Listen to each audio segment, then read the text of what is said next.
Okay, so in today's video, I want to show the prophetic time that we're in. And so this is the reason why our Exodus is still very imminent. And I'm going to show really why prophetically this timeline shows us the day and the hour for when our Exodus is, and we can know it because it's a spiritual mystery that the Father has given us through understanding what goes on in the Gospels, and also by giving us these lunar and solar eclipses so that we can be able to time these events that happen during the Passion of the Christ, the most precious hours of Jesus Christ's life, and of his sacrifice for us, which is where our salvation is in this, through his death and resurrection. And this is our spiritual circumcision that we have in Christ. So Jesus said that the only sign given to that wicked and adulterous generation 2,000 years ago would be the sign of Jonah. 2,000 years later, the only sign given to this wicked and adulterous generation is again the sign of Jonah. But what the Father has given us is he's given us a dual sign of Jonah, because he's revealed that in the Gospels there are two Passover nights. The first Passover night is on the night of his betrayal in the three synoptic Gospels. This is when they have the Passover meal in the upper room, and they go to the Garden of Gethsemane to watch and pray for 3 hours. Then Judas Iscariot arrives, and this is when Jesus is betrayed. However, in John chapter 13, it was before the feast of Passover, and they had supper together. Jesus washes the disciples' feet and tells them about things that are to come. So instead of them going to the Garden of Gethsemane during these hours here, like they are doing in the other three Gospels, they don't go to the Garden of Gethsemane at this point to watch and pray. The reason why? Because it's not Passover night in the Gospel of John, and Passover night is to be kept as a night of watching for all generations, according to Exodus 12 verse 42. So what does Jesus do instead? He gives them instructions about what is to come in John chapter 15, 16, and then the high priestly prayer in John 17. Then in John chapter 18 is when Jesus and his disciples go to the Garden of Gethsemane, and this is when Judas arrives. So at the point of when they enter into the garden in John 18, this is really showing us that the point of the betrayal is kind of in sync with each other. All the four Gospels are in sync from this point on, but you have to bear in mind that we're not in Passover night in the Gospel of John. It's a great mystery, but it's all in Scripture. And so what happens is Jesus is taken to the religious leaders, is questioned and badly treated, and then in the morning he's taken to Pontius Pilate. In John 18 verse 28, this is when we find out that this is the day for when they are to have the Passover in the Gospel of John. So they were to have the Passover later on that day, because the Jews didn't want to enter into the Gentile area of Pontius Pilate, lest they be defiled, as they wanted to eat the Passover later on that day. So it says that Pontius Pilate comes out to them, and that's when they ask Pontius Pilate to deal with Jesus. And this is what happens to Jesus, is he's handed over to Pontius Pilate, and he goes through a process of being mocked, flogged and crucified. Now again, we can see that there's a difference between the Gospels, because in the Gospel of Mark chapter 15 verse 25, it says that Jesus was crucified at the 3rd hour, which is 9 a.m. And yet in the Gospel of John, it says that around noon, which is around the 6th hour, that Jesus was still standing with Pontius Pilate, when Pontius Pilate is saying, "Behold your king," and the crowd is saying, "Crucify him." So if you look in your footnotes, it says that this about the 6th hour is noon. There is a lot of erroneous teaching, because no one's been able to explain the difference in time of how can Jesus be crucified at 9 a.m. in the Gospel of Mark chapter 15 verse 25 and yet still be standing with Pontius Pilate around noon, which is totally impossible for there to be this 3 hours difference. And a lot of erroneous teaching have said that the Gospel of John is running using a Roman count from midnight. So, you know, they're looking at the 6 hour being 6 a.m., which is totally not true. It's totally twisted, because we've already gone past that time when Jesus was taken to Pontius Pilate in the morning. So the erroneous teaching is that people would say, false erroneous teaching would say that the Gospel of John is using Roman time and the other 3 Gospels are using Hebrew time. And that's the only way that they try and explain it, in order to put this time period before the time when Jesus was crucified in the Gospel of Mark, chapter 15, verse 25. However, this is erroneous to do such a thing as that, because clearly in your footnotes it says that noon is the 6th hour. Because, as I say, the day goes from 6 a.m. to 6 p.m. and it's counted using the hours. Okay, that's why the 9th hour of the day is 3 p.m. So there would be no overlap of usage of day hours in the Gospels. You wouldn't have one Gospel using a Roman time and the other 3 Gospels using a Hebrew time. It's completely erroneous. But they can't explain it, and the reason why they can't explain it is because it's totally impossible. And the reason why it's impossible is because there are 2 parallels of time going on. The reason why Jesus was able to be standing with Pontius Pilate around noon is because this is during the 14th day in the Gospel of John, whereas this is 9 a.m. in the 3 synoptic Gospels after Passover night, which would make this the 15th day. Okay, so this is why you have the ability for Jesus to be crucified at 9 a.m. on the 15th day, and yet still be standing with Pontius Pilate around noon on the 14th day in the Gospel of John, because the Gospel of John is running a day behind the other 3 Gospels, because we're yet to still have the Passover night in the Gospel of John. When Jesus is taken down off the cross and put into the tomb, it's another confirmation that we read, as well as in John chapter 19, that it's talked about here in John 19 verse 14. Let me just do this very quickly. John 19 verse 14 says that it was the day of the preparation for the Passover. You wouldn't have the day for the preparation for the Passover after the Passover, would you? The day of the preparation of the Passover is always before the Passover. So it's another confirmation there. We have another confirmation as well when Jesus is taken down off the cross and put into the tomb. In the Gospel of John, it also says that it was the high Sabbath that was dawning. A high Sabbath is related to do with a feast Sabbath. Okay, now in the other 3 Gospels, as I say, they're going through their 15th day here. Right? So the day that comes after the 15th day would be the 16th day, which would be a 7th day Sabbath. So what we have here in the Gospel of John is that this is a high Sabbath because we're still in the 14th day in the Gospel of John.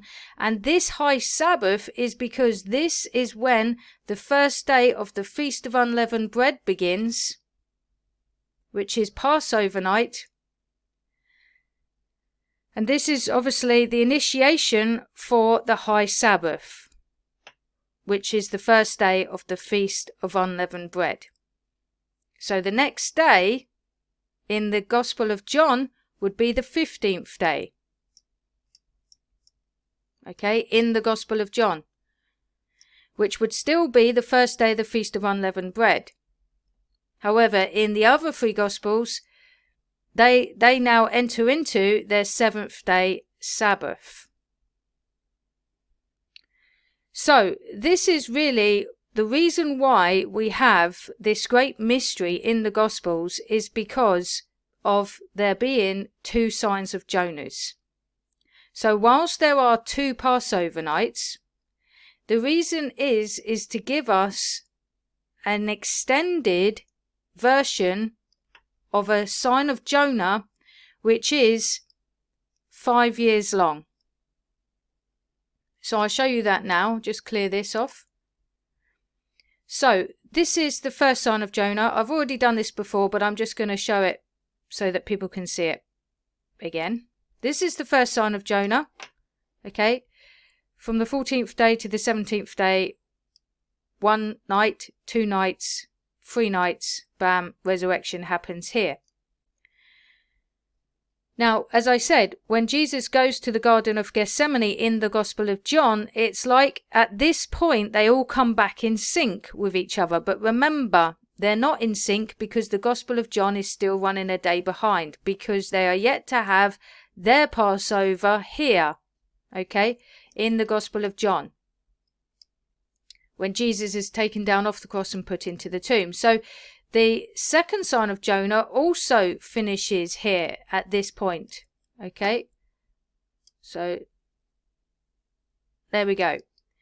So we have 2 signs of Jonah's. First one here, second one here.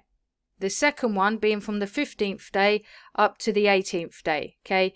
I've gone over a bit because of this extra half an hour that was here within the 9th hour. So I'm going to show you that, but you have really in the second sign of Jonah from the 15th day, you have 1 day, 1 night, 2 days, second night, 3rd day, 3rd night, then bam, resurrection. So this is why I anticipated that we could be seeing the resurrection happen as soon as we got into the morning. However, when you look at this time period here, you can see that there is an extra half an hour to take us to the new moon day of the 6th month, which is really the same pattern that we have here. The 9th hour begins at the partial lunar eclipse here during the night time, and the 9th hour of the daytime begins at this partial lunar eclipse. Half an hour, which is 1 lunar month, takes us to half an hour within the 9th hour for the new moon day of the 6th month. During this point here of the overlap of the 2 signs of Jonah's is the most difficult hours that Jesus went through. This is why it's amazing that these 2 signs of Jonah's overlap here. So where are we now then, bearing in mind that what happened back in 2017 is we had the moon turning red, which was unexpected. In America, it went red because of the Californian fires. This was the new moon day of the 6th month. This was the point of resurrection. This is the point when Jesus gave up his spirit on the cross, and some of the saints of old were raised in their tombs at that moment. Why do you think the resurrection happened even before Jesus was raised? 3 days and 3 nights. Don't you find that amazing? That the resurrection actually happened at that moment that he gave up his spirit. It's because Jesus Christ is the Alpha and the Omega, the beginning and the end. Jesus is eternal life. As soon as he gave up his spirit, he established the new and everlasting covenant, which brought down that division between us being able to enter into God's presence. The curtain of the temple was torn in 2 from top to bottom at that very moment. And it's amazing because this timeline shows that at the moment that Jesus gave up his spirit, about the 9th hour, which is within the 9th hour, halfway through into the 9th hour, this is when we read that there was an earthquake.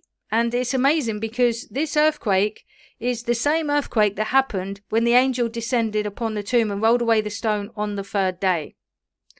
Now, don't you find it amazing also that on the 3rd day when Mary went to the tomb, on the 1st day of the week it says that it was sunrise in the Gospel of Mark, and yet it was still dark in the Gospel of John. And the reason for that is because it's showing us that the Exodus with the resurrection, the manifestation of the resurrection happens whilst it's sunrise, i.e. morning, and also dark at the same time, which is what happened in the first Exodus. They were commanded in Exodus 12 verse 22 that they couldn't leave their homes until morning, and yet we know that they left in haste in the night because their dough was still unleavened. How could it be that they left in haste in the night and yet were still able to keep the command to not leave their homes until morning? It's because the morning intervened the night early. So they did leave in the morning, but it was also within kind of the nighttime period, because the night is only lasted 9 hours. That's why when they ate the Passover meal, they didn't just go into their pajamas and go to sleep until morning came. No, they were commanded to be dressed and ready to leave at any moment. Now, if you were told that you don't have to, leave until the morning, many of you would probably set your alarms for like 6 o'clock in the morning and say, well, I'm going to go to sleep now and I may as well wake up, because no point staying awake if we know that we can't leave until morning. But there was a mystery even in the very first Exodus, that they couldn't leave their homes until morning, which was 6 a.m. That's the morning time period. But yet we know that they left in haste in the night because their dough was still unleavened. So where are we prophetically now then? Well, we have another amazing connection that's also kind of helping us to see the time period of where we are. And that is the connection to do with Jesus feeding the 5,000. When Jesus feeds the 5,000, you can see a parallel that happens, that John the Baptist is laid into a tomb. And then what happens is that Jesus goes off with his disciples, and then a crowd forms, and then they don't have much to give them apart from a few fish and some bread. This is when Jesus multiplies the food. And it says that Passover was near in the Gospel of John.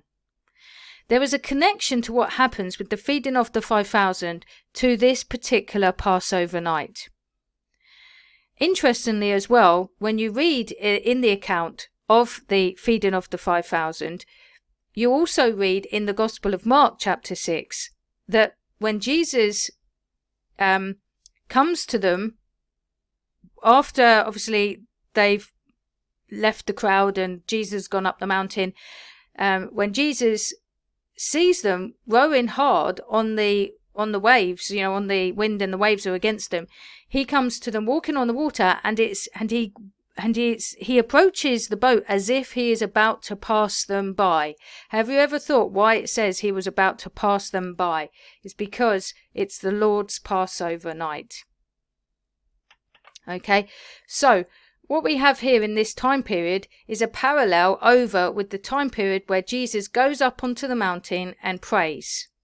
And then it says that in the fourth night watch that Jesus sees them, as I've just said, rowing hard against the waves. So he begins to go down to them as of about the fourth night watch. And this is in the Gospel of Mark, okay, that we read that about the fourth night watch.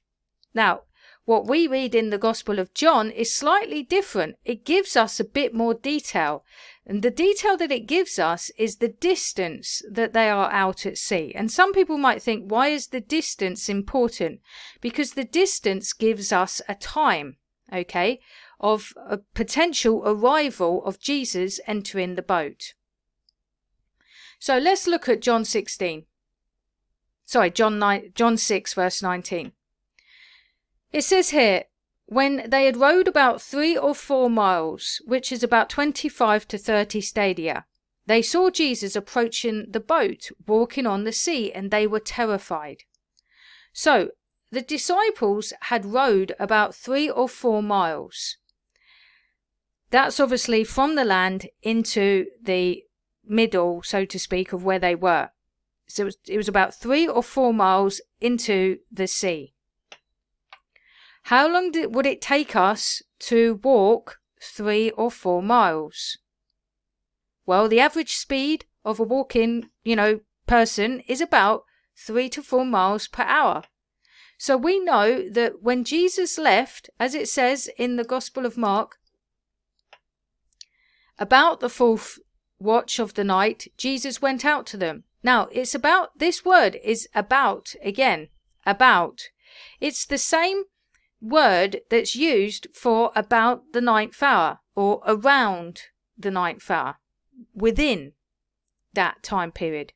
So we can assume that it was either at 3 a.m. precisely, which is what some translations say, about 3 o'clock. It may not be literally 3 o'clock. It's probably 3:30, which is what it was on the timeline, as I've just shown us here. That about 3:30, about the 9th hour, the resurrection happened. So we have this time period here of the time period when the second sign of Jonah is completed. So therefore, if we know that when Jesus sees the disciples walking on the water, it takes them about, obviously, I mean, for them, they probably were rowing hard as fast as they could. But if you think about it, they started off about 6 p.m. rowing out. They must have been going really slow to be at 3 a.m. in the morning and still only be 3 or 4 miles out.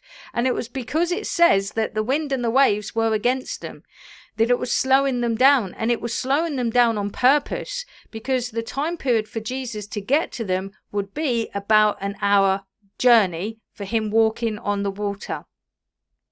And this is the hour that we're in. Okay, so it's either going to be an hour or about an hour and a bit, which is like an hour and 20 minutes, which I'm going to show you in the next chart.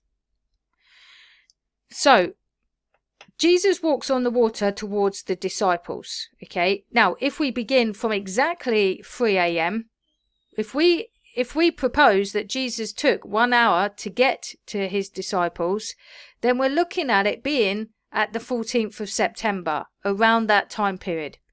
Just after the 1 hour period, from 1 hour to about 20 minutes, 22, there we go, 1 hour 22 minutes, because 1 mile is equal to about 20 or 15, 20 minutes. We go as far, really, being that it was 3 to 4 miles, we go as far, really, as 1 hour and 22 minutes. Now, this you might think, well, how am I getting this?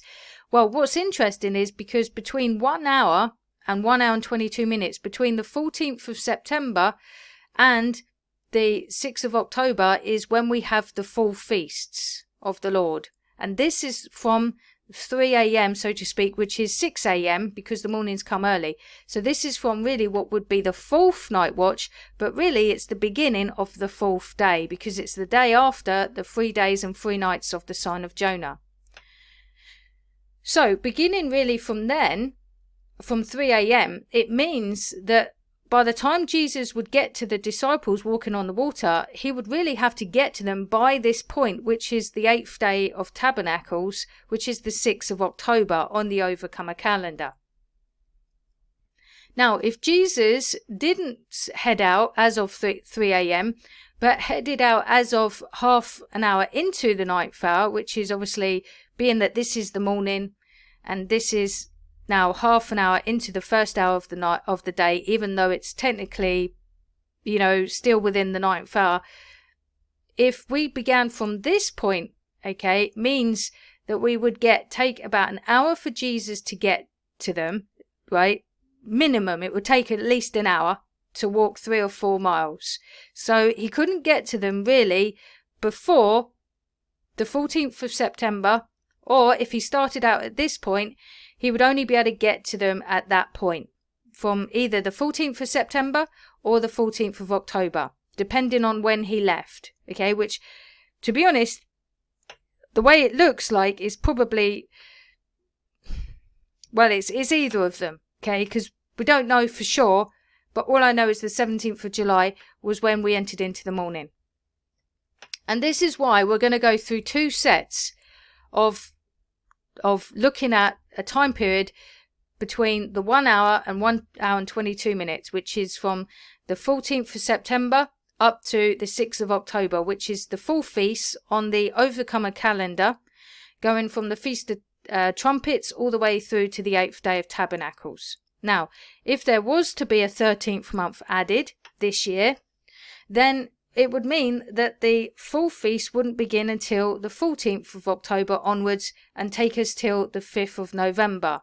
which is where we would have this 3 to 4 mile hour walk that Jesus would make to get to the boat. Now, the reason why this walking on the water is significant is because if we go back to the Gospel of John, it says that immediately when Jesus entered into the boat, the wind and the waves stopped. But not just that. It says that once Jesus entered into the boat, immediately the boat reached the shore to where they were heading. So there was an immediate translation. Let me just get that verse up. 6:21. It says here, immediately they arrived at their destination. So they were technically halfway, rowing halfway. Some translations say it's about halfway. They were in the middle of the sea by the time Jesus gets to them. So how can they be in the middle of the sea and yet Jesus enters the boat and immediately they get to the other side to where they were going? There was a immediate translation. So this is why this timeline is going to show us really the significance of the Exodus and also the parallel of Jesus walking on the water towards the disciples. And looking at the rate, the average walking speed of a human being is 3 to 4 miles per hour, or 1 mile every 15 to 20 minutes. So if you walk 1 mile takes you 20 minutes, then 4 miles will take you about 1 hour and 20 minutes. So we know that on average it will be about 1 hour and this is 1 hour and 22 minutes because every minute on the timeline equals 1 day. So it may even be 21 minutes around this time period. But we know that around an hour to an hour and 20 minutes is the time period where Jesus would manifest himself and get into the boat. So really, when we look at this time period, we can see that we have this time period here. Whoops, I've just gone over that bit there. Which is 40 days after the new moon day of the 6th month, which would be the Day of Atonement. Okay. Or we have the Day of Atonement happening here a month later, if there was a 13th month, meaning that we would have a second kind of time period here to look at, because this would be the full feast. Okay, in this part here, from the 14th of September to the 6th of October. And this would be a continuum full feast period from the 14th of October to the 5th of November. So I know it's a bit much to kind of grasp, and I really don't like doing long videos, but I hope that you can understand what I'm trying to say here, is that by understanding the time that it took Jesus to walk on the water to get to his disciples is how we can really see the actual moment of our exodus happening and our translation, immediately getting to the other side. Our destination is to be with him. Amen. The rapture. So the most important high watch days that I have really is the 24th of September for the Day of Atonement and the 8th day. These two. And again, it's repeated the next month, if need be. Okay, for the 24th of October and the 5th of November. It may be that we may not need to go any further than this. Bearing in mind, if the walk began as soon as, the 4th night watch began, so to speak, or the 4th day began, or if it's about the 4th night watch, it would begin from here, which would take us up to this point. And this would be really the final date. And after that, if you think about it, this is coming up to almost 8 o'clock in the morning. And the next full moon would be 7:59. And then the 13th of November would be 8 a.m. on this timeline. So the point of this channel being Rapture at Twilight is because Rapture happens at the morning twilight. And really, we have a time period here from 6 a.m. all the way pretty much just before 8 a.m. And that's why it can't really go on any longer than this, really. This is why we know the Exodus is within the 4 feasts, and especially within this one.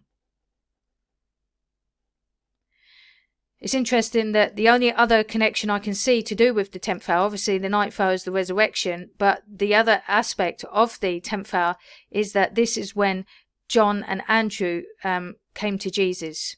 And it was the 10th hour of the daytime, being that that was 4 p.m. And that's when Jesus first called his disciples to be with him. So as something to bear in mind. So anyway, I just want to do this video. I'm sorry it's ended up being a long video again. But hopefully it will help people to understand the prophetic time that we're in. God bless you, everybody. Have a great day.